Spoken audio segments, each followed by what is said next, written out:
de servicio. Vamos a conversar y vamos a recabar un punto de vista distinto, probablemente al que teníamos recién, con Norberto Díaz, el secretario general de la CUT. Norberto, gracias por acompañarnos hoy. Muchas gracias por la invitación. ¿Cambiar o no la indemnización por años de servicio? No, por ningún motivo. Yo creo que es una mala decisión, creo que es afectar derechos laborales que ha costado mucho recuperar. Esto fue algo que fue arrebatado en una dictadura cuando no había democracia, cuando no había parlamento, cuando no había diputados ni senadores, cuando no se ejercía el voto popular y cuando la dirigencia sindical estaba perseguida. Fue arrebatado, se refiere al límite, a los 11 años. Perdón, a los 5, porque lo que hizo la dictadura fue circunscribir y arrebatar este derecho a solo 5 años. Y bajo los gobiernos de la Concertación se alcanzó a recuperar 11 años, pero la demanda histórica del movimiento sindical, y en eso no se equivoca, el exdirector del trabajo de la dictadura que estuvo en la entrevista anterior, cuando señala de que ningún sindicato y ninguna federación va a estar disponible a perder un derecho laboral, porque además no son los temas de fondo. Grecia o España no tienen problemas de desempleo por culpa de las indemnizaciones. Eso es hacer una caricatura muy ridícula de este debate laboral. ¿No es un factor también que altas indemnizaciones son un desincentivo a contratar trabajadores? Porque la empresa dice, bueno, si contrato a este trabajador, ¿tengo que hacerme cargo de todos estos costos? No, no es un desincentivo, porque además en Chile los mismos datos que entrega la propia CNN y otras organizaciones como la propia Fundación Sol y otros señalan de que son muy pocos los trabajadores que hoy día tienen este beneficio.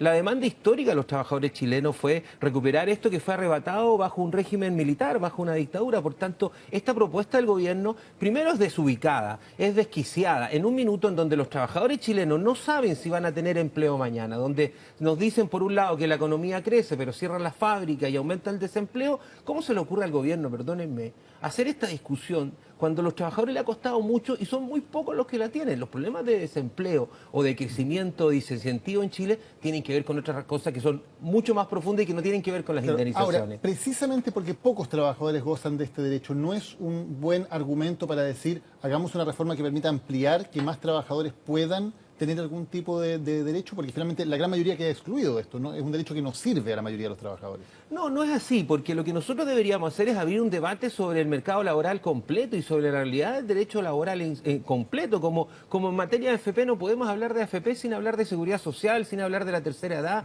sin hablar de la gente que se va a pensionar en los próximos 10 años con pensiones menores de 200.000 pesos. Chile tuvo un gran avance, como dijo Lucho Mesina, en sacar a gente de la pobreza en los 90, pero estamos volviendo a la ridiculez que la misma gente que sacamos de la pobreza hace 25 años, cuando terminaba la dictadura y comenzaba a aflorar la democracia, la misma gente que estamos devolviendo afuera, que fueron trabajadores que recibieron muchas cosas. Si el gobierno quiere discutir las indemnizaciones, yo desafío al gobierno a que nos pongamos el estándar de la OECD y discutamos entonces sobre negociación ramal, porque en esos países desarrollados la indemnización es pequeña, porque el seguro de desempleo dura 2 años, no 6 meses, es mucho mejor que el que tiene Chile, y sin lugar a duda la piedra angular es que existe la verdadera libertad económica, esa que los empresarios nunca quieren hablar, que es que los trabajadores se organizan al nivel que quieren y negocian al nivel que quieren, que es algo que nos han arrebatado durante ya 40 años, desde 1980, los mismos, perdóname, que nos arrebataron después nuestros fondos de pensiones. Y en ese marco más amplio, ¿no estarían dispuestos a discutir este tema si no fuera no solamente una discusión sobre indemnizaciones, sino también sobre, por ejemplo, reforzar el seguro de cesantía o sobre otro tipo de derechos laborales? ¿Podría entrar en la ecuación esta indemnización o por ningún motivo se conversa? Si el gobierno quiere mejorar, esto es igual que el proyecto de la AFP, si el gobierno quiere mejorar las pensiones de los chilenos, que se pare el proyecto. Tomamos todo lo bueno que tiene del pilar solidario y el tema de la AFP, bueno, el tema de la AFP discutámoslo entre todos, porque también las AFP se hicieron en ausencia de democracia. Nosotros no estamos disponibles y no van a haber organizaciones sindicales en Chile que estén disponibles a dar un debate para que retrocedamos cuando los trabajadores chilenos todavía tienen mucho que recuperar. Mira, en este minuto, Daniel, hay una huelga dramática. Llevan 19 días los trabajadores de la huelga de los gimnasios pacíficos. Eso demuestra la realidad de los trabajadores chilenos, que ganan poco, que tienen sueldos miserables, que no tienen sindicatos, que no pueden negociar colectivamente y además cuando hacen huelga, el dueño de los gimnasios pacíficos, lo que hace es reventar a los trabajadores que llevan hoy día casi 20 días de huelga. Esa es la realidad de los chilenos, que no es la realidad de Finlandia ni Noruega. Por supuesto. Ahora, si hay huelgas, precisamente porque existe el derecho laboral a hacer huelga, porque esos trabajadores sí tienen una organización, o sea, el hecho de que existe una huelga legal dice que hay normas que sí protegen a los trabajadores. Daniel, como tú hoy muy bien has dicho en varios de tus editoriales, esta es una democracia que es bien hipócrita. Esta es una democracia que ha durado 28 años, en donde ahora descubrimos el tema de los militares. Ahora descubrimos el fraude del ejército. Mira, en el tema de las pensiones, todos nos tuvimos que ir a las AFP, pero las Fuerzas Armadas se quedaron con el sistema antiguo. En materia de derechos laborales, destruyeron al movimiento sindical y en ausencia de democracia, por Dios, nos quitaron nuestros fondos de pensiones y nos quitaron nuestros derechos laborales. ¿Para qué decir la educación, la Ley General del 81, el Decreto Ley 600, los siete ladrillos, perdóname Daniel, los 7 ladrillos que parten con el plan laboral que aplasta a los trabajadores, entre otras cosas con las indemnizaciones, y que continúa con esos 7 ladrillos que la gente que hoy día gobierna no quiere recordar, pero que nosotros tenemos que recordar porque han sido la piedra angular para aplastar al movimiento sindical. ¿No reconocen como un problema del sistema actual de indemnización que de alguna manera obliga a las personas a quedarse en un trabajo cuando a lo mejor podrían buscar una mejor alternativa, podrían cambiarse de trabajo, pero no lo hacen porque es la única manera de resguardar ese derecho? ¿No sería mejor un sistema donde tal vez sí se permitiera una indemnización a todo evento, sí se permitiera moverse para el trabajador de su trabajo? Yo no creo que la gente en Chile le anden ofreciendo trabajo así como las flores, como nacen los duraznos o nacen los naranjos. La gente no se anda cambiando de trabajo así como así. La gente se cambia de trabajo cuando lo pierde. Y cuando lo pierde, se tienen que pagar las indemnizaciones, porque aquí los empresarios en Chile durante muchos años han ocupado y han pagado pocos impuestos. Se han coludido en muchas materias y además han hecho trampa en la economía. Lo mínimo que pueden hacer los empresarios es pagar las indemnizaciones. Mira, España tiene problemas distintos, pero los chilenos tienen que saber que en España el sueldo mínimo alcanzó los 900 euros, es decir, harta más plata que el sueldo mínimo chileno. Pero además en España hay negociación más allá de la empresa, lo que permitiría no que los trabajadores se vuelvan locos construyendo grandes negociaciones y grandes huelgas para obtener mucho, sino que permitiría sueldos y salarios mínimos establecidos para que haya paz social.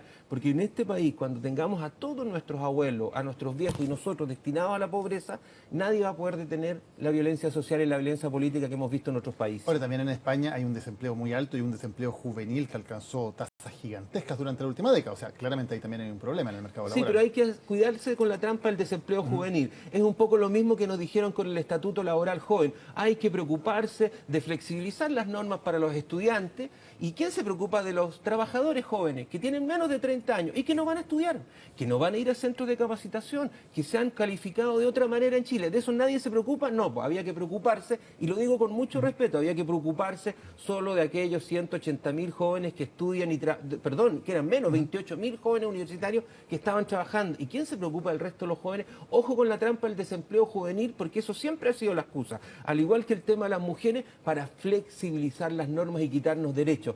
Y yo creo que en Chile, durante la dictadura, pero también durante los gobiernos de la Concertación, no se avanzó en aquella deuda pendiente que tienen con nosotros. Y es evidente que además ahora, lo poco que se avanzó, este gobierno pretende cuestionarlo a través de grupos negociadores y además, perdóname Daniel, haciendo trampa, porque arma comisiones ad hoc, arma comisiones a su gusto, tratando de saltarse al Parlamento, tratando de saltarse a las organizaciones sindicales. En estos minutos estamos en la negociación del sector público. Llevamos dos días de huelga que nadie quiere. Y de 7 reuniones, los ministros se han aparecido 2 veces. Esa es una manera poco respetuosa de tratar a los trabajadores públicos de Chile. Ahora, nos guste o no, el mercado laboral está cambiando en todo el mundo y hay varias amenazas, la automatización, la pérdida de empleos, etcétera, que no solamente son en Chile, sino que son amenazas globales. Frente a ese mercado laboral que va a cambiar, nos guste o no nos guste, va a cambiar. No es demasiado anticuado, no es demasiado antigua la forma de enfrentar la realidad de la indemnización por años de servicio, que supone personas que se quedan largo tiempo en un mismo trabajo, fuentes de trabajo que son estables también. ¿No es eso algo que está quedando superado por la realidad? Bueno, puede ser, pero para eso el gobierno y es el Estado el que tiene que llamar a un debate, pero tiene que llamar a un debate no haciendo trampa, no tratando de hacernos montaje, no tratando de decirnos cosas que no son. Mira, este gobierno dijo que había montado un comando jungla y la última semana nos viene diciendo que el comando jungla es del gobierno de la presidenta Bachelet y que nunca existió. Por favor, yo creo que este país sí tiene problemas y está enfrentando dificultades para el futuro, como el que tú señalas, que muchos trabajadores pueden perder el empleo por la robotización. Mira, la amenaza de la tecnología no es la primera vez que el ser humano la tuvo con la revolución industrial donde se perdieron miles y miles de empleos. Muchas de esas revoluciones, sin lugar a dudas, nos llevaron a la Primera y la Segunda Guerra Mundial. Pero por favor, El mundo civilizado, cuando estuvo a punto de destruirse después de la Primera y la Segunda Guerra Mundial, ¿en qué se puso de acuerdo? En las normas del trabajo, en los derechos de los trabajadores, en la seguridad social. Lo que ha defendido muy bien el movimiento No Más AFP, que ha encabezado Luis Mesina y con quien nosotros hemos acordado trabajar juntos, nos recordaba que hace 100 años en Alemania se estableció para todos en principios solidarios y universales que va a haber seguridad social, no solo pensiones, sino que también salud. La Comisión Bravo, la presidenta Bachelet, nos ha anunciado que la gente que se va a jubilar entre el 2020 y el 2025, un 90% de esa gente, por favor, nuestros padres y nuestros abuelos, va a tener pensiones menores a los 200.000 pesos. Perdóname, Daniel, perdóname si hablo un poco, represento a muchos a los cuales les han robado sus fondos de pensiones, no solamente sus derechos laborales. Norberto Díaz, gracias por habernos acompañado hoy. Buenas Muchas noches. gracias.